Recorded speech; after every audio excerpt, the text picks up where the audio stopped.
NCLA's webinar series. This is something that we started a couple of weeks ago. This will be our third week of having this series. And some of you may have been on the Sunday calls. We decided to give weekdays a shot to see if that works better for some folks. And we'll also be, our friends at ACTE will be hosting next week's webinar, and then NCLA will be back the following week. So we're definitely trying to be flexible and try out what works best for everyone. And some of you are probably watching the recorded version of this. Thanks for joining in. If you can share out on social media, tag at NCLA/CTE so that we can hear some of your takeaways from today. And for those of you joining us live, please feel free to use the chat button in order to ask questions, share who you are and what your role is, or even share some resources that are related to what's happening in the world around us with COVID-19. I am the moderator for the webinar. My name is Rachael Mann. I'm the Director of Member Engagement for NCLA. And if you're not familiar with NCLA, maybe you found us through social media, I encourage you to join our organization because we're able to do this because of your support.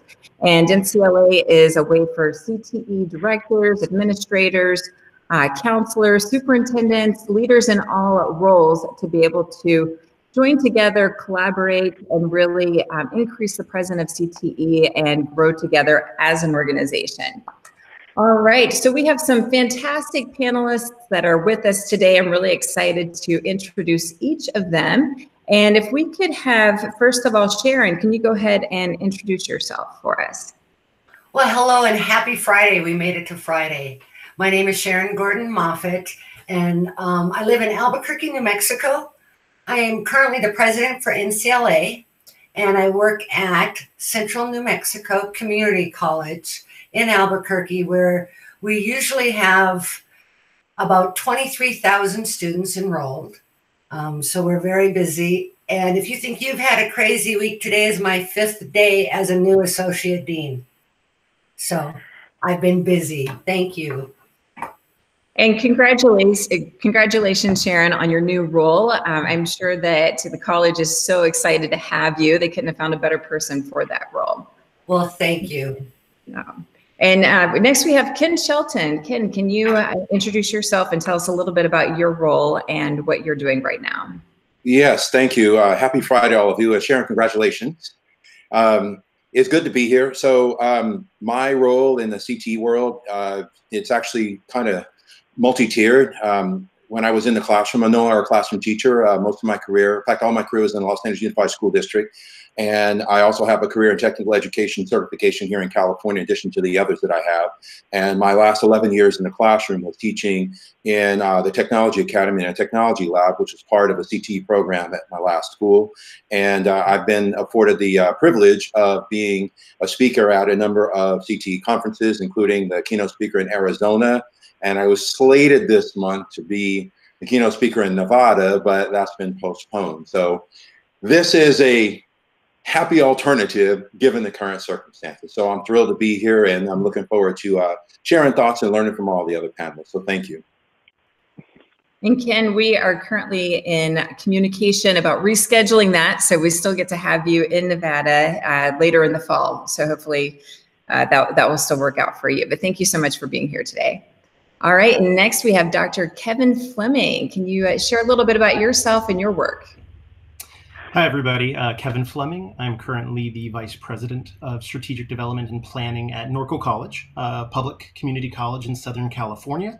We're part of the Riverside Community College District that serves over 55,000 students a year. There's 15,000 at Norco College. I oversee all the workforce development, economic development, and apprenticeship programs for the college.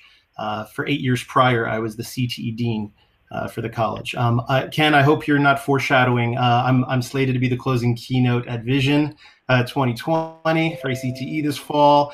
So we'll see how COVID-19 evolves in the months to come. But awesome to be a part of this panel and to see some familiar and impressive faces on the panel. It's just good to see everyone, and similarly happy to share and looking forward to learning. Well, thank you, Kevin, and thank you to Sharon and Ken as well. And as Kevin mentioned and Ken mentioned, these are both fantastic keynote speakers. So if you're looking for someone for future conferences, whether they are virtual or in person, be sure to reach out to them. All of our panelists are going to be sharing out their contact information in the chat, so you'll know the best way to reach out to them. And we'll make sure that we include their social media handles in some posts later today as well. All right, so we're going to start out with asking Kevin a little bit about the work that's happening in California. The California Community College System has 115 colleges and serves over 2.1 million students annually. What are some initial steps that you're taking in California for post-secondary? It has been a busy month, as many of you can empathize with. So this first started with, I think, some realizations of what we were really getting ourselves into. It started out with, oh, this is going to be a 1 or 2 week closure. And then very quickly, we as a state, and our state chancellor, Elo Oakley, and his team gets a lot of credit for really identifying early on in this process that this is going to be a marathon, not a sprint. And so our initial procedures that we did is we have statewide quarantine for all K through 12 and post-secondary. So schools have been closed for a couple of weeks now. I'm in my third week of working from home, as I know many of you are as well. It first went to all of our CTE labs and STEM labs. How do you move that online?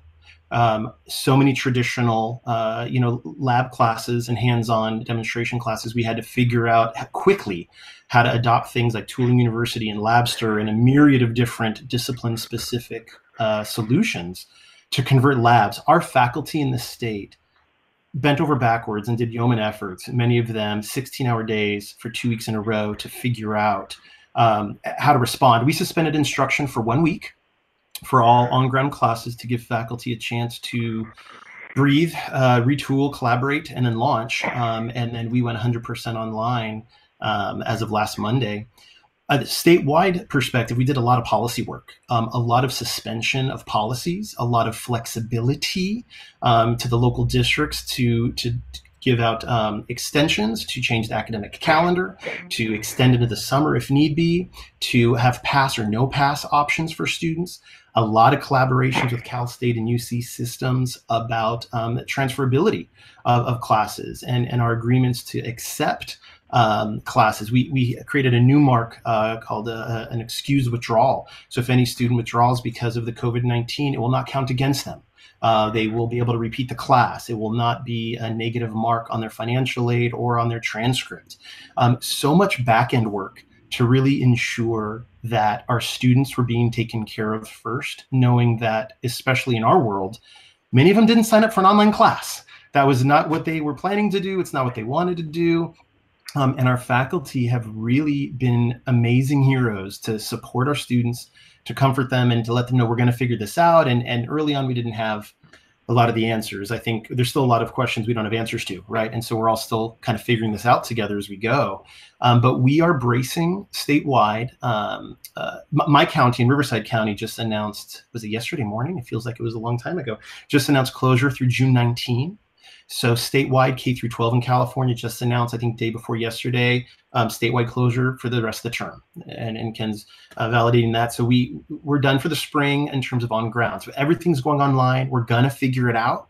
I have some of our faculty that are already exploring everything from mailing virtual kits to students to be able to perform some hands-on skill labs at home. In the next month or so, we're looking at virtual commencement, and the list is long of all the things we're working on. But we're anticipating this will potentially go beyond that. We're scheduling a lot of our summer online as a precaution, just in case. And we're prepared in the fall to flip the switch if we have to. And so like all of us, we're embracing this as maybe being the new normal, but I'll stop there. But there's some of the 3,000 foot view things of what we've really been looking at, and knowing that so many of our residents are relying on us to figure out a way to keep their academic progress moving forward. And Kevin, Thank you so much for sharing that. That's so impressive, the initiatives you're already taking, as sending kits home to students so that they can continue doing that hands-on piece, a virtual commencement. Wow, those are some huge initiatives, and it forces everyone to be able to really think on their toes and make some fast changes, which is interesting when you think about how slow education typically moves. I have people ask me all the time, why aren't we pursuing this initiative? What about digital badges? What are these things? And it's always this sense of, well, there's so many different layers of approval. Education is so slow, but like you said, we're having to be flexible now, and there's not time. We don't have time to get everyone's blessing on everything. We just have to act. We have to move and make decisions. Sometimes making mistakes, but we've just got to keep moving forward when it comes down to it.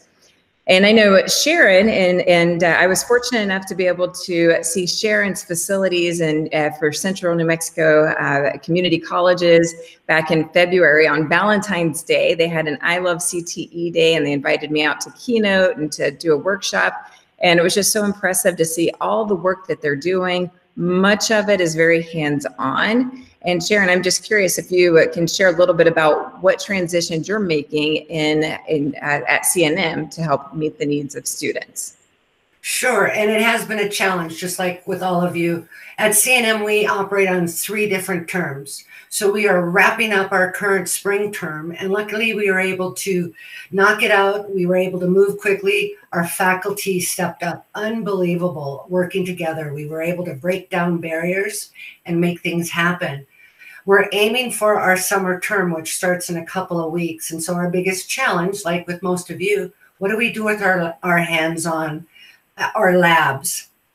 So there are several across the school within our allied health programs, a lot of our construction management, our applied technology programs. Some of them we just simply have to cancel for the summer term. Our summer term is 12 weeks long, it's condensed. But for many of them, we are trying a new method of pulling the theory out of one course, making that a special topics, and then moving the required lab to another course for in the fall. So we are shifting things so we can still keep things moving. Our biggest struggles is truck driving. We've had to cancel truck driving. You can imagine that. And welding is another very big challenge. We've got welding, electrical trades. Those are tough. So our biggest challenge right now is Wednesday is our deadline to identify what classes can be taught online and what we have to cancel.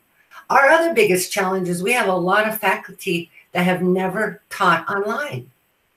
So the college is shifting quickly, and we're using Blackboard, a Blackboard community, to offer what is normally a 4-credit class, teaching and learning online, to get our faculty in there quick as possible to be able to teach online some of these courses over the summer.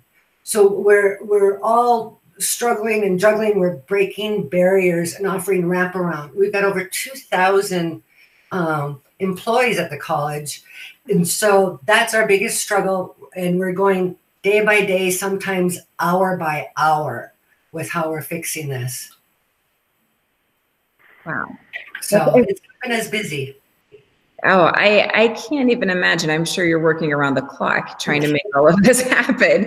And I think about even the welding piece, at least at some of the folks at the secondary level, they're struggling with that whole sense of we can ask students to do some of these projects at home if they have the equipment and send in video clips, but you have to think about the safety issue, the equity issue, which we'll talk a little bit more about in a minute. But I'm also curious to see, because I know Ken Shelton is awesome about having a pulse on what's happening in education.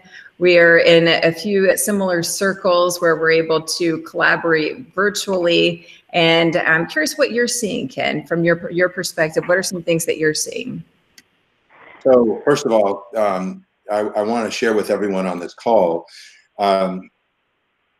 it's a testament to us as educators, how we are able to adapt and we are making the right adjustments, given how a lot of what we've had to do has literally been a 180. so quickly. But ultimately, I'm seeing a number of things going on, and even Sharon, both Sharon and Kevin have kind of touched on those. And it's something that I'm hoping we will use this as a foundational opportunity for growth going forward.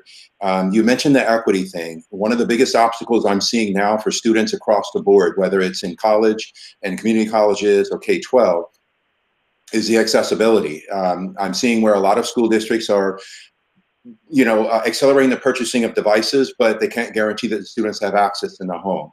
I'm big on looking at things from a policy level. So that's why I love where Kevin mentioned the 3,000-foot level, and Rachel, you and I've talked about this a little bit. I've been in the fortunate position to work with and advise a number of state DOEs, including here in California, and especially around our previous state superintendent. The whole initiative was around the theme of no child left offline. And so you're looking at the digital divide that exists for all of our students that are in our rural areas and in our economically challenged urban areas. And so that's one obstacle that, no matter how good your curriculum is online and no matter how robust the apps you use and all those sorts of things, if you don't have that access, then it's inaccessible. It just doesn't matter. And then I'm seeing things where superintendents are doing pivots around, distributing hotspots to all their students or putting Wi-Fi on buses. And that's good for now, but I can't help but ask the question, what's going to happen in September? Do you take all of those devices back?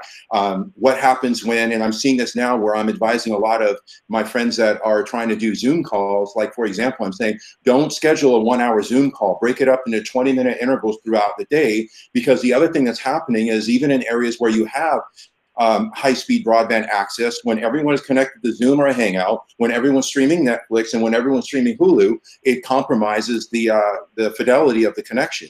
So for me, it's looking at the foundational things that are leading us to the challenges that we have now, that if we start looking at those going forward, we'll be able to mitigate the damage that those things can affect. Because I will tell you all, this is a global pandemic, but it's only a natural disaster or some other thing that is likely to happen that will cause this. Here in California, we have the challenges with earthquakes and fires and things like that. But there's all those things that could inhibit the accessibility and opportunity for our students to learn. So, I think in terms of what we're doing, and especially in the CTE world, it's even magnified around some of the specialized programs where, what happens if you don't have access to the equipment that's associated with the, the program that you're in or things like that. And I can't help it, even you all mentioned welding. I'm like, how valuable are welders right now when you have that manufacturing companies that have to retrofit their equipment to be able to meet the demands that are in place right now? I know I'm preaching to the choir with this, but it's precisely why I always question any school system that doesn't have and doesn't actively support a robust CTE program. Because when the need is there, it's like, oh my God, now we have this need. We've been telling you this. So in the end, just to sum it all up, this is what I'm seeing. And I think that there's two sides to it. One, there's the what do we do after this? What are the lessons that are learned? And how do we as educators amplify our collective voices around policy that's done, the resources and support that are allocated towards meeting the needs of all of our students? And then also in turn, how do we look at the fact that we did rally around each other, that we did say, okay, you know what, we're going to make the adjustments that are necessary to meet the needs of our faculty, of our leaders, and of our students. And how do we use that as a way to say, okay, we are in this together, and what do we do going forward to make sure that we remain supportive of each other in that capacity? And Ken, you are so on point with that whole sense of not only the welders, but when you look at our CTE programs, they're the essential employees in the workforce right now. Those are the people that we need, that we're counting on, that are still going to work every day, despite the hazards. And I think there's a newfound appreciation for the work that's happening in each of those program areas. And I also have to say that I had never heard that line that you said about no child left offline. Is that right? Okay, that is fantastic. That's one that I was looking for a pen. I'm like, oh, there's no pen around. That's so good. But yeah, that is so on point. And with that, I want to have offer it up to Sharon or Kevin. What are you seeing? Are you seeing other things or other solutions related to this digital equity piece right now? I'll just mention briefly, Kevin. By the way, it's good to see you, Kevin. In New Mexico, we have a lot of rural populations, and we're having challenges with our tribal communities. And so that's a real struggle. We are aggressively working to provide opportunities in those locations. Within our school, we've got 5 locations across the city of Albuquerque, which is large. So things we've done, internet access, we've set up hotspots in all these parking lots so students can come in their cars and their laptops. Computers. For the staff, remember I said we've got about 2,000 staff. So we were all able to take our desktop systems home. So we all took what we had in our office and brought it home. And remotely, we had the folks helping us set it up through our IT program. We have an inventory, kind of a stockpile of computers as we switch out and upgrade. We were able to pull out inventory, fix them up, hand them out to students. We loaned out students from each and every one of our computer labs. We then gave away to students just to help with that. But the access is probably our biggest challenge. And along that same wave, I want to reinforce faculty needing to be trained to teach online is a real big one that we often overlook. We have to make sure we've got academic rigor. We've got to make sure these students are meeting their learning objectives. And how do we ensure that? So it's a balance that I'm sure you guys are all dealing with.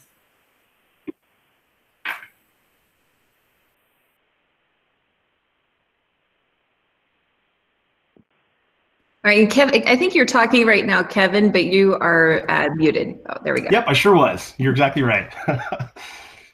Faux pas. My apologies. I want to just comment on what both Ken and Sharon just said. In California, maybe a little ahead of the curve, about 2 years ago, we statewide made a system decision to adopt Canvas as the learning management system for the whole California community college system. Before that, we had 72 districts, everyone having a different platform. And so shortly ago, we've been converting over to Canvas. So we at least had, this year was the first academic year that at Norco College, every faculty member had a Canvas shell that was pre-made for them, no matter what discipline or course they taught. So for the very first academic year, we had that ability, and I think, frankly, that has saved us, and it was a blessing to have that, because a lot of our faculty have been receiving professional development. They have been learning about proper online techniques asynchronously to support learners, ensuring content is ADA compliant and all of those important things. And so Canvas has been a great partner for the state. And I empathize deeply with those that didn't have that set up in advance. And I think nationally, I think that's where we're going. I think by 2021, fall 2021, every class, every discipline, every school, every college, every university, every state is going to have an online LMS shell, because this can always happen or something like it again. And I think that's where we're moving towards. And so this is a big wake-up call.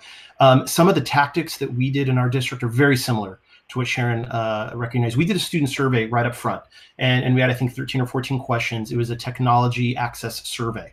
And so we surveyed all of our students to find out, do you need a computer? Do you need hotspot? Do you need laptop internet? Do you need specific software for your courses? We discovered through that very quickly, there was a number of our students that needed devices, but interestingly, not as many as we thought. After just 2 weeks, now 99% of our students have a laptop. We thought we were going to run out of laptops overnight and we were going to have a big problem. It turns out a lot of our students, even those that we would consider most at risk, they had a device at least sometimes accessible to them, even if it wasn't theirs. But we made sure every student had a laptop. We made sure every student had internet access, and a lot of companies like Spectrum and Comcast or others are doing a great service to the educational community to provide access where possible. We opened up a food pantry, and we're doing food pickups for students in need at least 3 days a week, and partnering with a local food pantry house, knowing that many of us, and we're a community college, many high school and K through 12, that's sometimes the only meals they get. Same for community college. And so we expanded our food pantry and made sure we had a curbside pickup for resources that we put out to our students that needed that. We also created a new online website. You can go to norcocollege.edu/online. And we created, it's only a week and a half old, that page. We put everything on there: student FAQs, faculty Canvas training sites, all kinds of information and referrals. We moved for our mental health counseling online, for veteran services online, and that became the central hub. Sharon mentioned computers for employees. We're very focused on students. We have to keep our colleagues in mind as well. And so we created an employee resource guide. Feel free to steal it. We adapted it from other institutions that helps employees learn how to work remotely. Everything from how to get the download Zoom app onto your Outlook, given that URL, to e-signatures for Adobe, and all the things just to help our employees be able to remotely function. We try to put all that information in one place, and every day we're adding to that resource. I just added some content on that today. And the last thing I'll just add is we're now looking forward to having a conversation about, and not to be not to say a negative or gray cloud kind of thing, unemployment is going to skyrocket in California and probably other places. They're projecting 20% or more. So just this week, we're starting the conversation about, so what is our role in that? How can we help with that, knowing that that's about to come, potentially? So we're looking at online industry credentials. We're looking at community ed and not-for-credit fee-based offerings that maybe we didn't already have last month. And so we're looking at what can we deploy in the next few months so that our residents, whether they're currently our students or not, but if they find themselves out of work, especially in hospitality and food industry, what can we do to help them in the next 2-3 months to give them some basic, Salesforce CRM certifications, Cisco, Microsoft certifications, search engine, optimization skills. What can we help them retool and learn? And so I'm giving away a little secret sauce to my friends here, but that's what's kind of our next step is, okay, if that's coming next month, how can we get just ahead of that curve so that we can have a short menu of options? And maybe it's something we provide. Maybe there's another partner already providing it, and we're just a bridge and a link and resourcing to someone else that's doing it well, because our bandwidth is limited remotely. So we're just going to try to be that resource. But that's some of the things that we were doing with technology and food and remote work support and a little looking ahead. And Kevin, do you mind sharing a link to that manual in the chat? Because I think that will really be a rich tool for the folks who are here. And for those of you who are listening to the recording of this, we'll make sure that we share that out on social media. So make sure you're following NCLA on social media, and I will make sure that that information is included in the written portion of the recording. With that, I want to backtrack a little bit, because Kevin, you're talking about some of these different forecasts and things that we need to prepare for.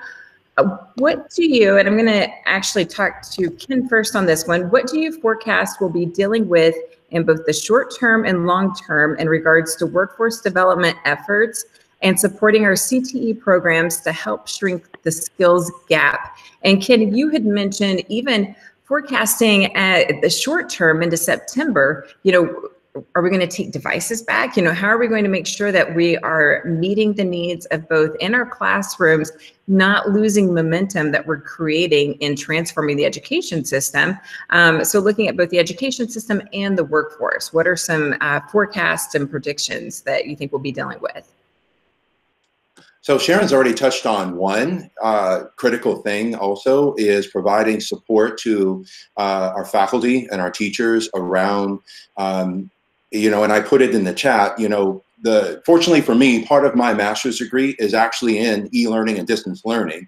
And many of the classes I took, I had to take classes for a full year on that. It is a different pedagogy. It's a different pedagogy. It's a different way of teaching. It is not the same as face-to-face. And I think, forecasting as you're asking, I think one is, making the right policy level decisions, whether it's campus by campus or even, as Kevin pointed out, across an entire system. That's where what Kevin pointed out, I think, is an example of where standardization is a good thing. Because now, whether I'm going to, closer to me here, you have Santa Monica College, you also have West LA College, you have El Camino College. If I transfer from, let's say, Santa Monica College out to Norco, I'm not going to have to relearn a completely different LMS system. But with that being said, there's a part that I think Sharon has touched on that I think is very critical going forward is what's in the plan to provide all faculty, and I'm not even speaking just higher ed in general, on understanding the pedagogical differences between face-to-face learning, e-learning, and distance learning. And I even put in the chat, there is a difference between e-learning and distance learning. How can we mitigate, you know, the disparity or the inequities that are going to exist just by naturally shifting to that type of a learning environment? Also within that, I want to share that I'm hearing what Kevin is saying also is that we have to really start looking at our existing systems that are in place. They are by design inequitable. And Sharon even pointed out one that I staunchly, as you know, Rachel, I bring this up all the time. I want us to look at how is this adversely affecting our most vulnerable populations, the communities that are economically challenged, our indigenous communities all across the board. It affects all of them, our rural communities, I mean, even geography. And so going forward, you know, there's a couple of things. One is I hope that this will be a shot in the arm to say, okay, what can we do for now that will mitigate the effects of inaccessibility? If it means the hotspots for all the students, then that's where the investment needs to be. And again, I even, without going too far into it, I always try to share with school leaders, you know, when it comes to communicating with the community or your school board or your faculty board, we really want to emphasize the difference between an investment and an expenditure. To me, hotspots for all the students is an investment. It's an investment in them, and it's an investment in their education, and it's a way to dismantle an existing barrier. Also, with that being said, it's what can we do now, but what can we do at the policy level, and what can we do as far as our systems level that says when the next thing comes up that creates a need for a shift, we can turn on a dime like that. We already have the LMS set up. All of our teachers are already trained and get ongoing professional development support on how to do it. I actually love what Kevin shared. I personally think that if I were to look into a crystal ball or wave a magic wand at the policy level, I would have it where every single teacher K through 20 is supported in a professional development and learning growth experience that some component of their curriculum is always online. So that way, if I miss school, let's say I miss school because I have a cold, I now have access to the curriculum. If something like this comes up, it's an easy shift to that where you just add more to what already exists. That's what I would like to see, but you can't get to that until you solve the accessibility and infrastructure challenges that exist. That is, wow, such good stuff, such important stuff. And when you think about even our teacher shortage, imagine how everyone having access to the best teachers, because folks are becoming more comfortable with this whole concept of having a combined online learning experience. But I agree, just having even a portion of it that's consistently not only helping them to have access to the best possible learning opportunities, but you're also getting them used to a world that's becoming more and more global, where they're going to be collaborating with people across time zones, different cultures, really understanding different cultures, just so many different positive pieces that come along with that.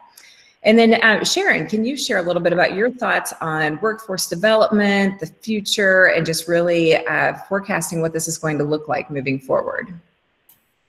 Sure. Realistically, I think it's very bleak, and it's going to be geographically varied depending on what the industry is, where you're at.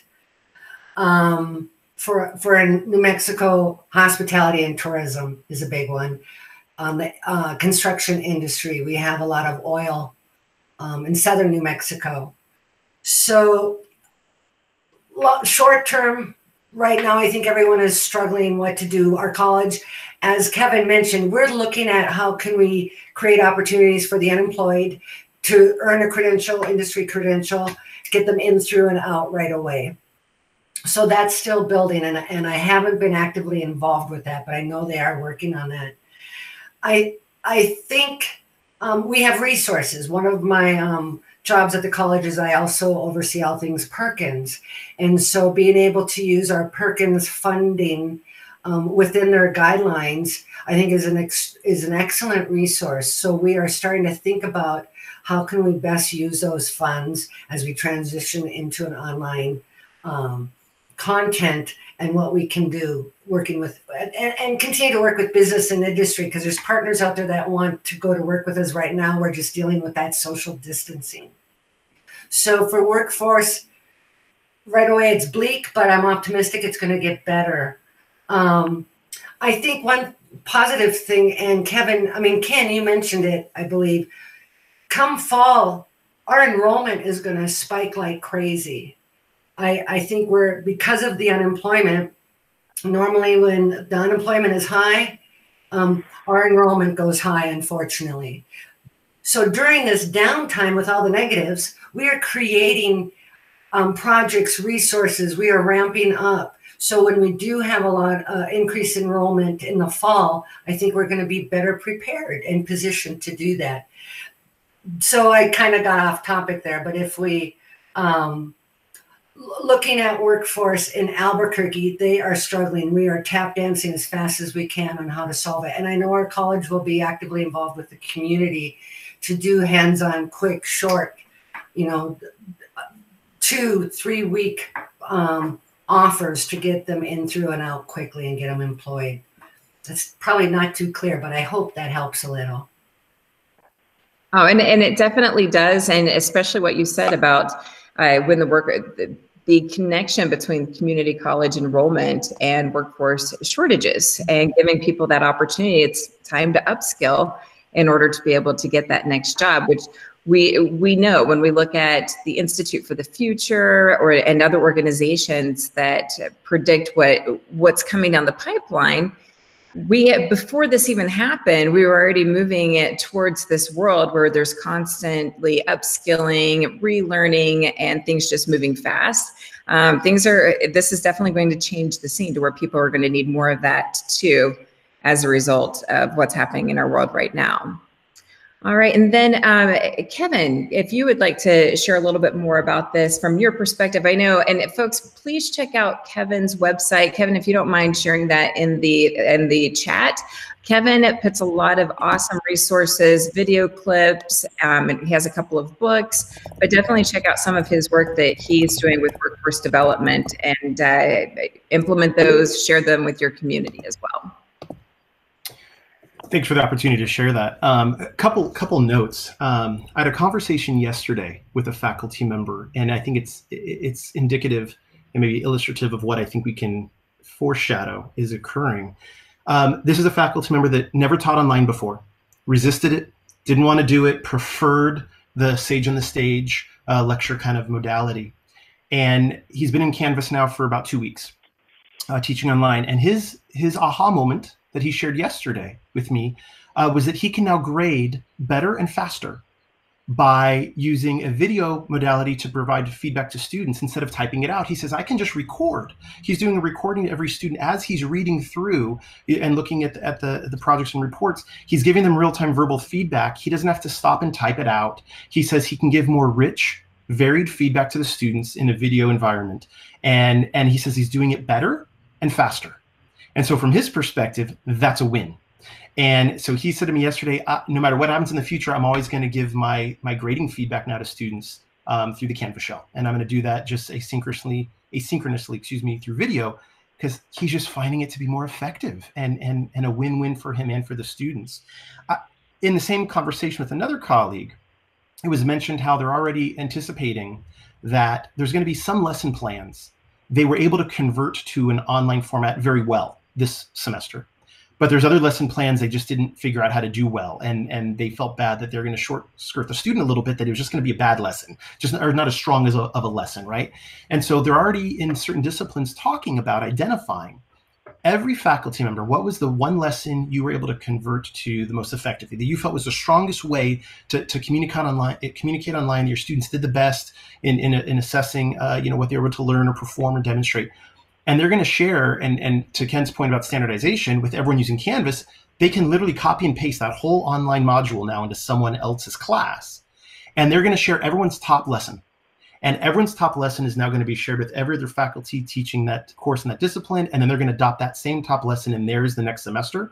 And the thought that was said to me was, if we can get the top 20% of lessons to replace the bottom 20% of lessons every semester, they said, term after term, 2 years from now, we're going to have a lot of really great lessons, and our online classes are just going to exponentially get better and better every term. So I also forecast we're going to see, and these are just literally feedback I got yesterday. I think we're going to see faculty creating community groups in ways they've always been really great at collaborating in disciplines, but I think we're going to see them sharing resources and collaborating in a way that was just difficult to do, to portably take the inspiration or the content from someone's heart and mind in one classroom and transport it from California to New Mexico or to Connecticut. And I think we're going to see a lot of that. And I think there's going to be an opportunity for us and for our associations to provide more venues for faculty to share their best 20-minute clip on TIG welding online, and to share that, and for others to drop that into their shell and be able to share those resources with students. I think that's going to elevate all of our game. The last thing I'm forecasting, because of comments like that, at Norco College, we were about 31% online last academic year. About 70% of our classes were traditional in the classroom. I think that's going to maybe not flip, but I think we're going to see 50% of our classes online in the fall because faculty are going to want some of it more.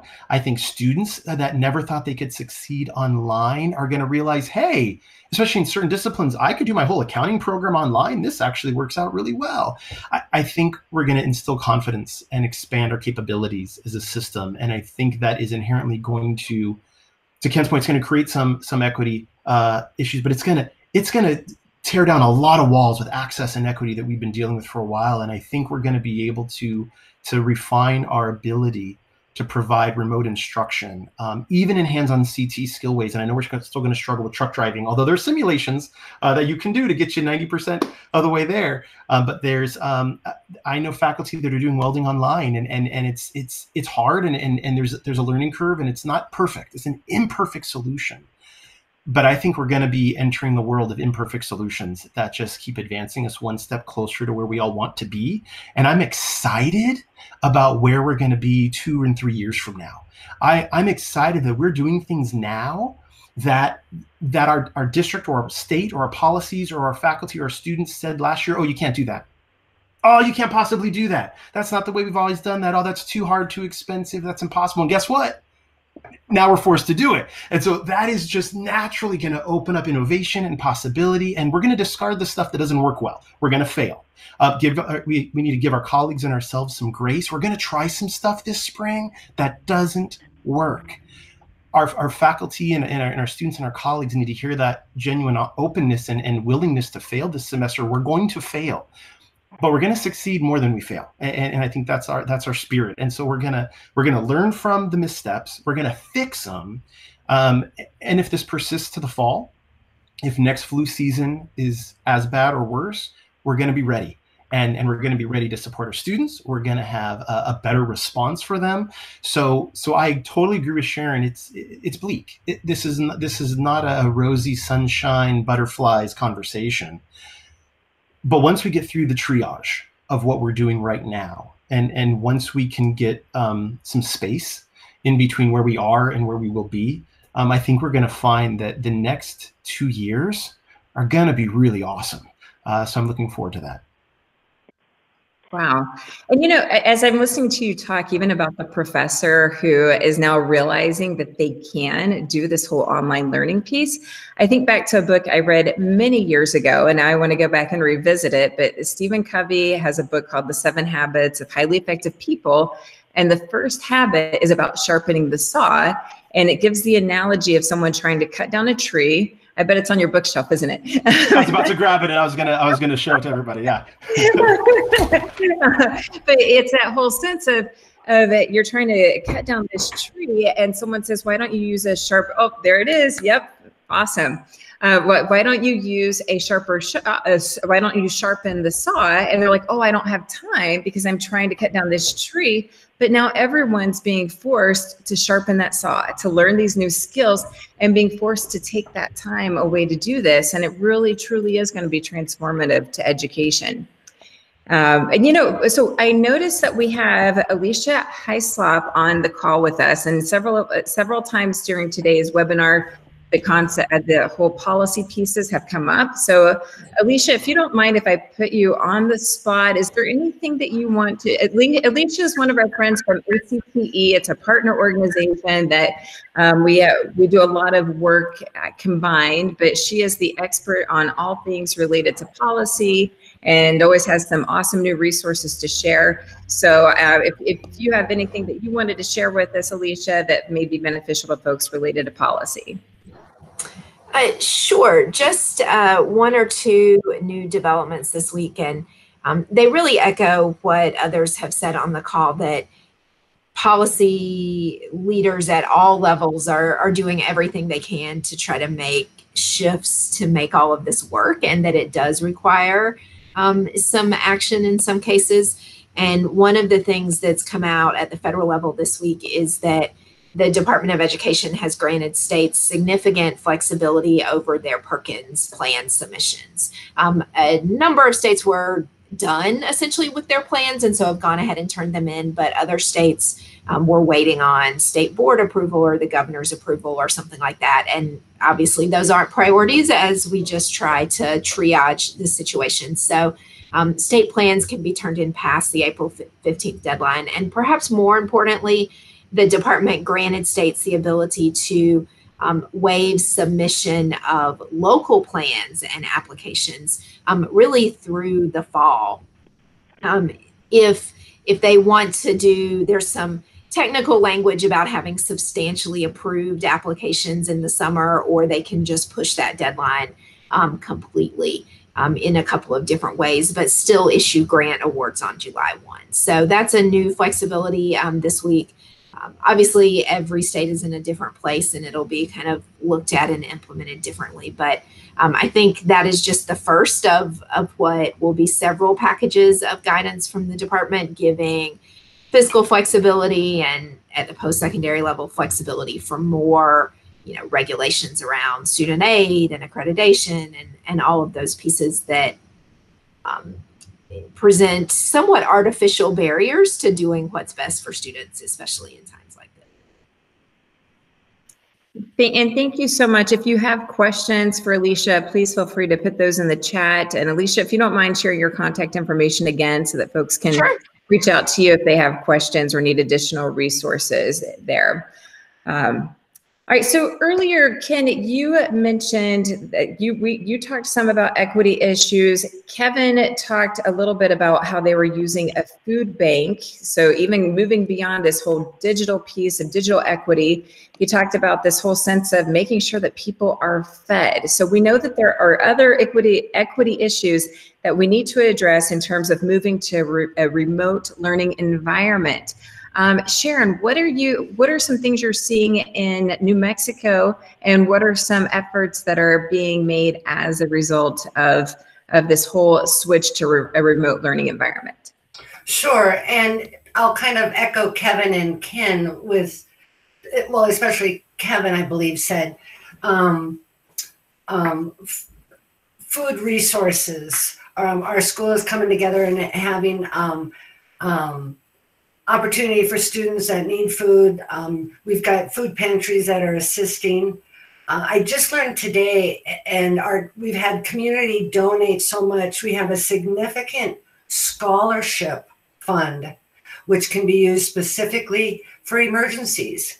So this is accessible. It's a small application. They can work with our financial aid. So we are able to provide financial support, which right now sometimes that's what they need to pay rent or to put gas in their car, to buy diapers. And so our community is really stepping up. But that's one thing our college is doing, working with all of our partners. But I was really pleased to hear today that our community has stepped up with financial donations to help the students. That's my biggest one I'll share. And thank you so much for that. It is And I've said this before, I'll say it again. I think that we are seeing humanity at its finest, with people really watching out for each other and donating food, donating clothes, setting up funds to support people who are losing jobs. So it really is heartwarming to see that as a society, people are stepping in and pursuing some of these initiatives. Ken, how about you? What are some things that are, in addition to this whole digital equity piece that we've been tackling, that you can add to that conversation? So I just put it in the chat. You know, I always try to look at the disease rather than just the symptom. And part of the reason why you're seeing a lot of these challenges in many of our communities around access to food is because many of our communities are food deserts. And so for me, it's also looking at, which is why I will never be apologetic for being an advocate and a voice for CTE programs in general, is how can, for example, a big question I would ask is how can a CTE program overcome a generational obstacle as far as accessibility to healthy food in the community? And you know, in terms of that, there's a couple of ways of looking at it. And I do want to add one more thing, because Sharon brought up something earlier that I think is important for us to be mindful of on this call. But for me, it's a lot of these are Band-Aid solutions to a larger problem. Many of our communities, you know, the sad part is, you know, here in Los Angeles, and quite frankly, many of the places across the country I've gone in, I can predict the accessibility and opportunity for success for students based on their zip code. I shouldn't be able to do that. Okay, so in turn, I'm hoping that we will start to look at those things and say, okay, this is not a problem that all of a sudden came up now. This is a problem that has endured. We just now have a spotlight on it, for one. The next thing I do want to share is that, you know, Sharon had mentioned, especially with our indigenous communities, one of the things that I think that educators need to be appropriately supported on as far as their professional development goes is making sure that whether it's face-to-face or online, that their curriculum is culturally responsive, because I've seen it over and over and over again, and especially what I see posted online, K through 20, are things that I look at it through my lens of being culturally relevant and culturally responsive, and I'm like, that's a lesson that's going to cause trauma in the wrong group. And I don't mean wrong group. I mean, that's a lesson that's going to cause trauma in a specific group. So I think in terms of all of the equity things we're talking about, you know, it's the face-to-face things around the accessibility for food, the accessibility to a broadband infrastructure, the accessibility to curriculum. I love what Kevin shared. I foresee, you know, again, and I put it in the chat, you know, my analogy for now is that light at the end of the tunnel doesn't have to be a train. It could be a new beginning for us. Okay. And to Kevin's point, again, my wish is that no matter where I live, whether it's in New Mexico, California, Arizona, no matter where I live, if there is a program that could help lead me towards getting some sort of certification, that program is accessible and geography is not a barrier. That's number one. The next thing is looking at our programs and saying, okay, you have your curriculum, but here's the thing. How is that curriculum involving civic engagement so that the students are equipped to say, okay, I now have the schooling, certification, vision, or whatever it is to go back into my community and be the problem solver of something that I grew up with or that I know has been generational. The big one that you're seeing now, of course, is the food aspect. And so then even in terms of that, it goes into making sure that all of the learning experiences that our students have are culturally responsive and culturally relevant. That standardized curriculum, I mean, I will say this on this call, the standardized curriculum is inaccessible to many cultures and many of those that have different cultural identities that standardized curriculum is not designed for. And so that's why you see a lot of the problems continue to exist now that have existed for decades, because when I go through my schooling experience, I'm not getting a relevant experience to the needs that are a part of the environment that I'm growing up in. So I'm listening to what everyone's saying, and I'm very hopeful that we will rally around each other, and we will look at this as a new norm going forward that makes learning more accessible, that makes accessibility to more programs open to more students, students in high school, young adults, and even adults that are getting up in age that say, you know, I want to change in my career, or I want to broaden what my contributions are to my community. Wow, and that's so many important pieces that you're touching on there that we really, again, like you said, it's not something that's new. It's something that is now more that we have more of a spotlight on it, and we have to be proactive and make sure we continue these, not just conversations, but the actions that we're actually doing something moving forward. And Kevin, do you want to? What are your thoughts on additional equity issues? I was having an interesting brainstorm with a colleague yesterday about how to completely capitalize on this horrific tragedy that we're just in California on the beginning of, I fear.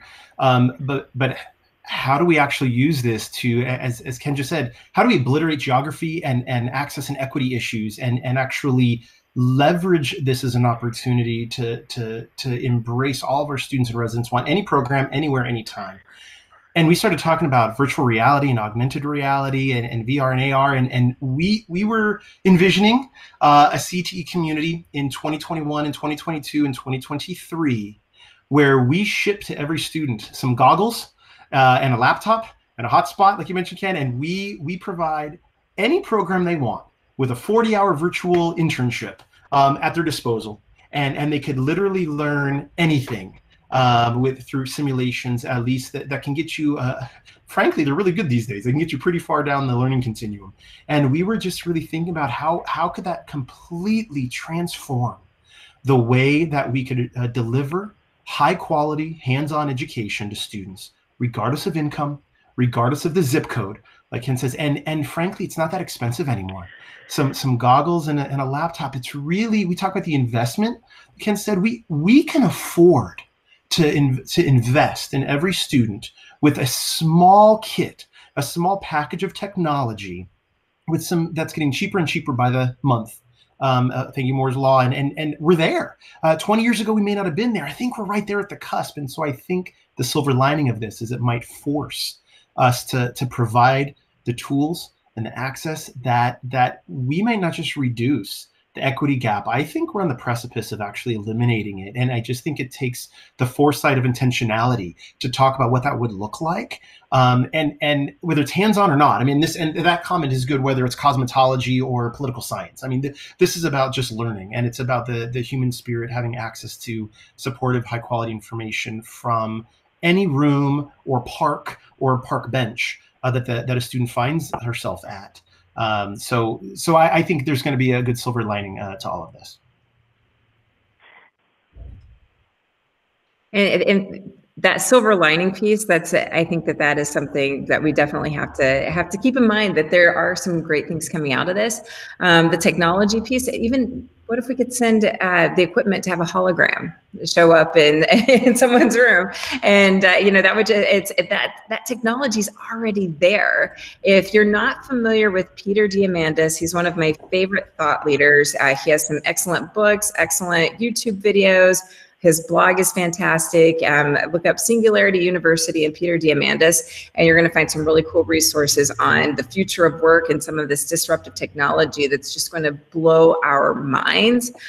Even what Tony Robbins is doing right now with using machine learning to listen to all of his recorded talks, read all of his books, listen to his conversations in order to create an app that will not only respond to people's questions the way that he would respond to them, but it also looks like him, sounds like him. I mean, can you imagine what that is going to do to education if we literally have an app that we don't even have to be in the room with our students, but this app would answer the questions the way that we would.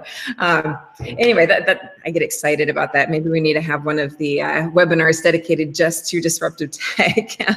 All right, so we have about a minute left. What I would like to ask our panelists to do is if you could go ahead and put your contact information, how people can best reach you in the chat.